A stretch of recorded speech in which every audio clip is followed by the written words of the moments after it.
पंकजा मुंडे यांना राज्यसभेवरती पाठवण्याच्या हालचाली। राज्यातल्या वरिष्ठ नेतृत्वाने पंकजांना राज्यसभेवरती पाठवण्याची विनंती केल्याची माहिती। विधान परिषद निवडणुकीमध्ये महायुतीने एक आदिवासी उमेदवार द्यावा, मंत्री धर्मराव बाबा आत्राम यांची मागणी। राज्यातल्या एमपीएससी आणि वेगवेगळ्या संवर्गाच्या परीक्षा घेण्याकरता परीक्षा आयोग नेमा, आमदार अभिजित वंजारी यांची मुख्यमंत्र्यांकडे मागणी। 11वी कोट्यामधील रिक्त जागांवरती उद्यापासून प्रवेश। 27 जून रोजी पहिली गुणवत्ता यादी प्रसिद्ध होणार, तर विद्यार्थ्यांना 1 जुलैपर्यंत प्रवेश निश्चिती करता येणार।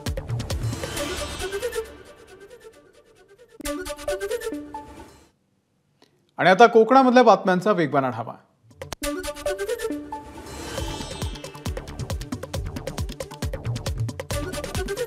गेल्या 24 तासात सिंधुदुर्ग जिल्ह्यातल्या दोडामार्ग, कणकवली, वैभववाडीमध्ये अतिवृष्टी।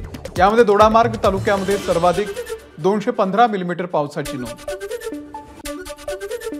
सिंधुदुर्गच्या देवगड तालुक्यातल्या आरेगावाला वादळी पावसाचा तडाखा, अनेक घरांची पडझड, काही घरांचे छप्पर उडून गेल्याची माहिती।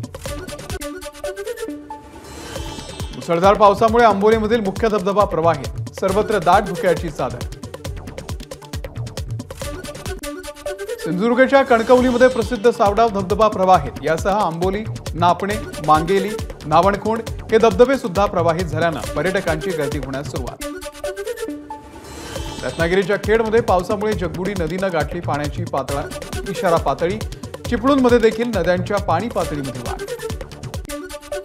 चिपळूण गुहागर महामार्गाला मिरजोळीच्या जवळ नदीचं स्वरूप, गटारं नसल्यानं डोंगरातील पाणी थेट रस्त्यावरती, अनेक ठिकाणी गुडघावर पाण्यातून मार्ग काढताना वाहन चालकांची कसरत। कोकण रेल्वेच्या टप्पा दुहेरीकरणाला वेग, प्राथमिक अहवाल रेल्वे मंडळाकडे सुपूर्द। सध्या रोहा ते वीर असे दुहेरीकरणाचे काम पूर्ण। आता मडगाव ते ठोकूर आणि कणकवली ते सावंतवाडीच्या दरम्यान टप्पा दुहेरीकरणाचं काम केलं जाणार आहे। मुंबई गोवा महामार्गावरती परशुराम घाटातील रस्त्याच्या कडेला टाकलेला भराव खचला। मुसळधार पावसामुळे डोंगरातून येणाऱ्या पाण्याच्या प्रवाहामध्ये मातीचा भराव गेला वाहून। तळकोकणातून पश्चिम महाराष्ट्राला जोडणारा तिलारी घाट आजपासून 31 ऑक्टोबरपर्यंत अवजड वाहतुकीसाठी बंद। कोल्हापूरचे जिल्हाधिकारी अमोल एडगे यांचे आदेश। रत्नागिरीच्या खेडमधील सोनगावमध्ये कालपासून सुरू असलेल्या पावसानं घरावरती संरक्षक भिंत कोसळली। जमीन खचून भिंत कोसळल्यानं घराचं मोठं नुकसान। रत्नागिरीच्या साखरपा जाधववाडी येथे बिबट्याचा तरुणावरती हल्ला। या हल्ल्यामध्ये तरुण गंभीर जखमी। 2 दिवसातली ही दुसरी घटना। परिसरामध्ये भीतीचं वातावरण।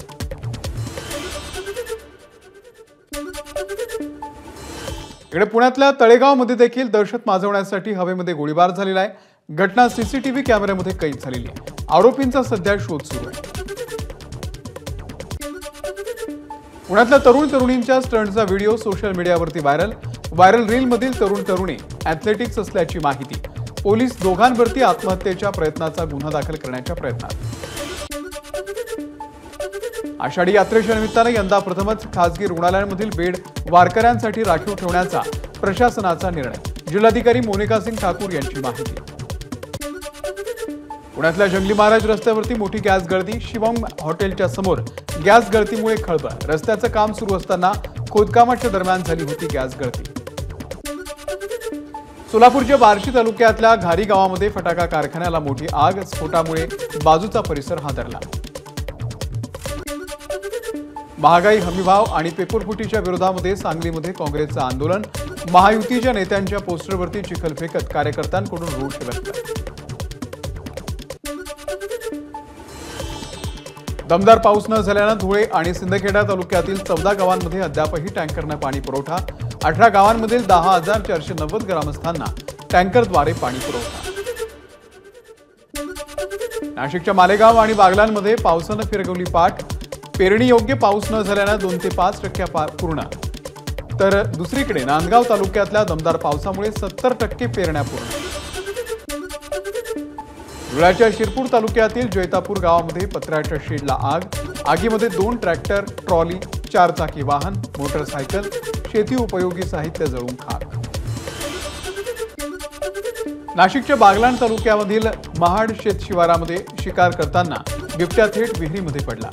ताहराबाद वन परिक्षेत्रामधील अधिकारी कर्मचाऱ्यांनी रेस्क्यू ऑपरेशन करत बिबट्याला विहिरीतून बाहेर काढलं.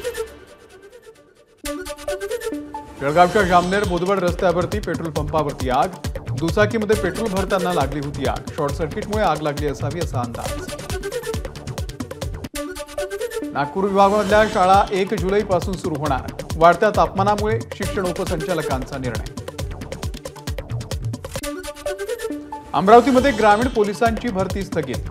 विद्यार्थी परतू लागले घरी. मैदानामध्ये पावसामुळे चिखल साचल्यानं भरती स्थगित. अमरावतीमध्ये पोलिसांनी ताडपत्रीनं पोलीस भरतीचं मैदान झाकलं.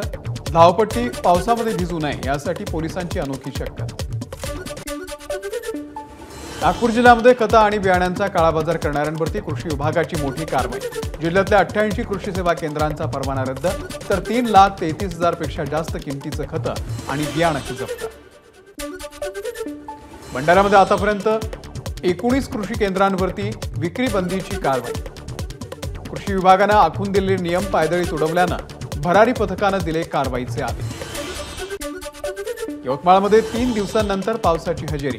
पावसामुळे शेतकऱ्यांवरील दुबार पेरणीचं संकट टळलं. देवाला साकडं घालून भंडाऱ्यामध्ये कपाशीची लागवड. भात उत्पादक शेतकरी वळले कापसाकडे. नागपूर जिल्ह्यालगतच्या 7 ते 8 गावांमध्ये घेतलं जातं कापसाचं उत्पादन. गोंदियाच्या चारगाव येथे पाण्याच्या शोधामध्ये भरकटलेलं अस्वल पडलं विहिरीमध्ये. वन विभागाच्या टीमनं अस्वलाची सुटका करून त्याला सोडलं जंगलात. जादूटोण्याच्या संशयामधून तिघांनी केलेल्या मारहाणीमध्ये 67 वर्षीय इसमाचा मृत्यू. चंद्रपूरच्या मौशी गावामधील घटना. तिन्ही आरोपींना पोलिसांकडून अटक.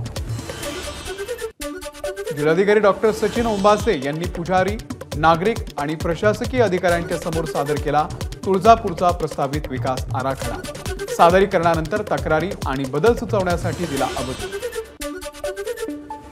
नामदेव महाराजांच्या पालखीचं 26 जूनला प्रस्थान. हिंगोलीच्या नरसी नामदेव इथून होणार पालखीचं प्रस्थान. पालखीचं यंदाचं 29वे वर्ष. मराठवाड्यामध्ये मागच्या 20 दिवसांमध्ये अंगावरती वीज कोसळून 21 जणांचा मृत्यू, 14 जण जखमी. तर अंगावरती वीज कोसळल्यानं तब्बल 308 जनावरं दगावली.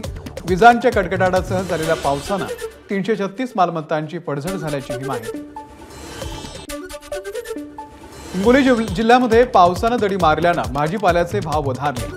कोबी, टोमॅटो आणि कारल्यासह मिरचीच्या दरानं 100 ओलांडली. छत्रपती संभाजीनगरच्या फुलंब्री शहरामध्ये ओबीसींचं आंदोलन. संभाजीनगर ते जळगाव महामार्गावरील महात्मा फुले चौकामध्ये ओबीसी समाजाचं आंदोलन. बीडच्या परळीमध्ये देखील ओबीसी बांधवांचा रास्ता रोको. इटके कॉर्नर येथे केलेल्या रास्ता रोकोमुळे बीड, परभणी, सोनपेठकडे जाणारी वाहतूक काही काळासाठी ठप्प. छत्रपती संभाजीनगरमध्ये ओबीसी आंदोलक आक्रमक. औरंगाबाद जालना महामार्गावरती केला रास्ता रोको. छत्रपती संभाजीनगरच्या करमाड गावामध्ये रास्ता रोको. लक्ष्मण हाके यांच्या उपोषणाला पाठिंबा देण्यासाठी रास्ता रोको. धाराशिवच्या गोविंदपूरमध्ये लक्ष्मण हाके यांच्या उपोषणाला पाठिंबा देण्यासाठी सकल ओबीसी समाजाचं आमरण उपोषण. शंकर कराड आणि नानासाहेब मुंडे यांच्याकडून उपोषणाला सुरुवात. आज 3रा दिवस. मुंबईमध्ये पुढचे 4 दिवस तुरळक पावसाचा अंदाज. मुंबईकरांना मुसळधार पावसाची प्रतीक्षा कायमच.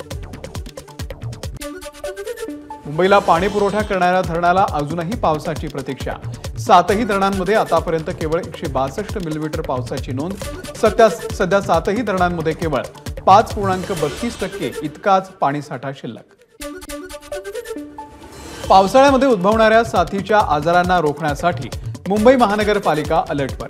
लेप्टोच्या नियंत्रणासाठी 6,71,000 उंदरांचा खात्मा. उंदीर मारण्यासाठी 17 संस्था कार्यरत असल्याची माहिती. मेट्रो 2A आणि मेट्रो 7च्या आता 24 जादा फेऱ्या. पावसाळ्याच्या पार्श्वभूमीवरती MMRDAचा निर्णय. दररोज 282 मेट्रोच्या फेऱ्या चालवल्या जाणार. मुख्यमंत्र्यांच्या हस्ते प्रिन्सेस स्ट्रीट उड्डाणपूल सुशोभीकरणाचं लोकार्पण. उपमुख्यमंत्री देवेंद्र फडणवीस, भूषण गगराणी यांची उपस्थिती. कल्याणमधील एका सोसायटीतल्या नारळाच्या झाडावरती अडकलेल्या मांजरीची सुटका। कल्याण डोंबिवली महानगरपालिकेच्या अग्निशमन दलाच्या जवानांकडून या मांजरींची सुटका।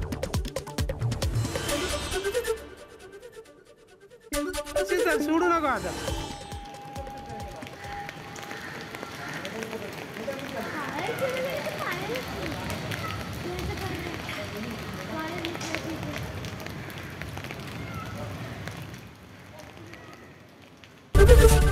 एबीपी माझा, उघडा डोळे बघा नीट।